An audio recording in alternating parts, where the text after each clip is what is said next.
this video, we're going to try to tell you how you can choose a TV that will be just right for you. Obviously, one of the first things you'll start off with is the screen size of the TV. So, as a general rule, if you have a living room which is of a regular size, slightly on the larger size, you could go in for a TV with a screen size of 55 inches. If it is slightly larger than normal, then go in for a TV which is around 65 inches. If you're planning to put it into a bedroom, a normal mid-sized bedroom, then go in for a TV that's around 43 inches, 42 inches. One mistake that happens is that you buy a TV screen that's too large and you sit too close to it and it becomes very grainy.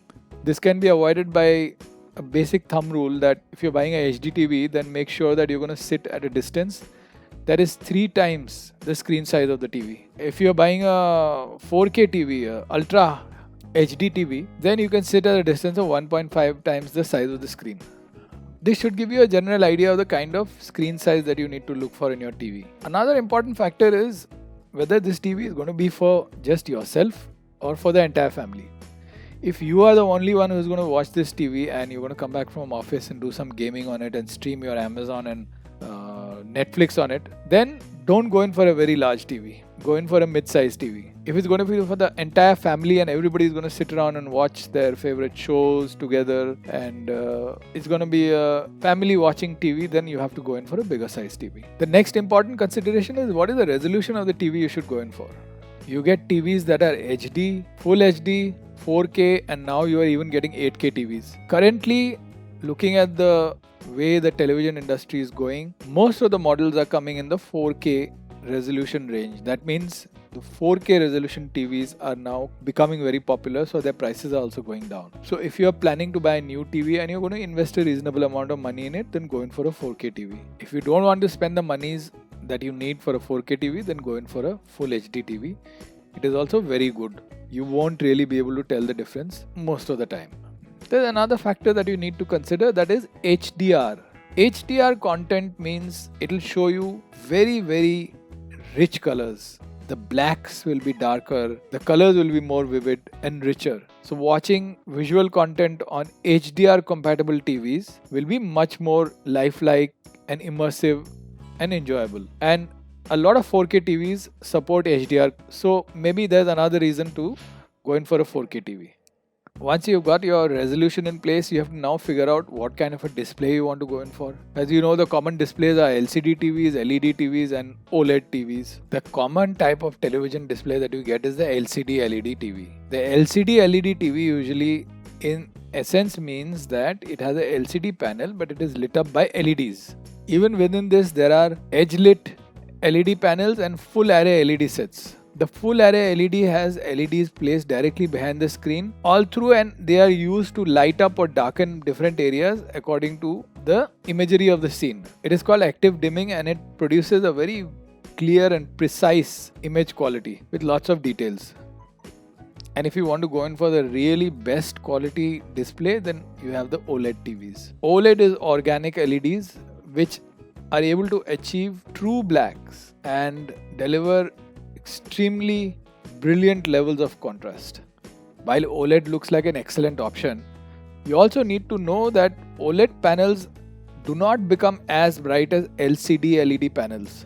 Beyond this, there's one more LCD display which uses quantum dot technology that adds nanocrystal dots that make the picture and color brighter, and this is known as a QLED.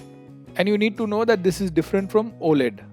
The next thing you need to know about is the refresh rate of the display. Now you have only heard of refresh rates on mobile phones, with decent ones having a 60 to 90 hertz refresh rate and the really good ones having a 120 hertz refresh rate. This is a feature of TVs too. And just like in mobile phones, if you get a 120 hertz refresh rate TV, then your imagery will be that much better and more fluid. This frame rate is especially relevant if you plan to do a lot of gaming on your TV, because gaming requires higher frame rates to make it seamless and immersive. And the next thing we come to is the connectivity options that your TV offers. You need to have quite a few HDMI ports in your TV because you're going to be connecting your console, you're going to be a gaming console, your music system, maybe a sound bar, and of course you'll be connecting an Amazon Fire Stick or something of the sort. So you need at least 3-4 ports easily, minimum. And not only do you need these 3-4 HDMI ports, you should try to see that they are HDMI 2.1, as they have distinct advantages such as variable refresh rate support. If you want to output your TV through HDMI, then you need a HDMI ARC out port, which is not there in most TVs, but if you are specifically looking for it, then you make sure that it has it. Of course, you need to have USB ports and also Wi-Fi and Ethernet ports. The next feature you need to think about is whether you want a smart TV or a regular TV. A smart TV is going to have built-in Wi-Fi and you will be able to access Netflix, YouTube, Amazon Prime directly on your TV without needing to add any additional devices. Most of these TVs are either based on Google's Android TV platform or they are compatible with Amazon, and they are the Amazon Fire Edition TVs.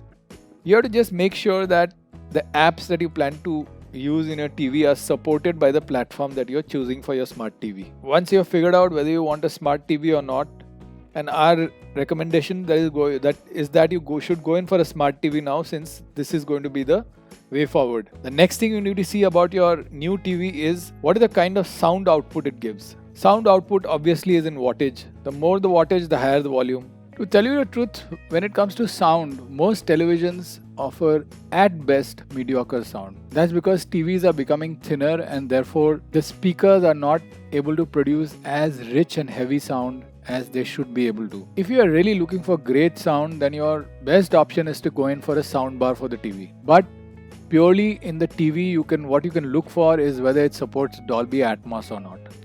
This is Dolby's new audio standard that includes overhead sound for a very full and experiential listening experience. With Dolby Atmos, a much more realistic sounding audio is created. So sound is important in a TV, but you will probably not get fantastic sound and speakers in most TVs.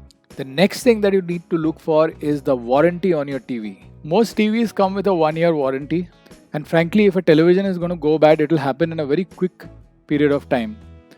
And if it is not going to go bad, it's going to remain working for a very long period of time. So a 1-year warranty is good enough. But if you want extended warranty, you can think about it. And the last thing that you need to look for when you buy a TV is to look for bargains. Yes, you must look for sales, deals. They are there all the time, and usually even on the best of televisions. So look at all the online sites, look at Amazon, look at Flipkart, look at your local stores. Everybody has a good deal going, and when you find a deal that is worthwhile, go for it. Don't buy a television at its MRP. There is always somebody selling it at a lower price, so look for a good deal. Just to help you out, we are going to list out a few of the best TVs in the description, which you can buy right now, and they are all at a good price point. That means you'll get good value for money, and we'll separate them out into size, display type, so that it becomes easier for you to buy them. We hope you enjoyed this guide, and we hope it helps you in choosing a good TV for yourself. Do hit like and also subscribe to our channel for more from us.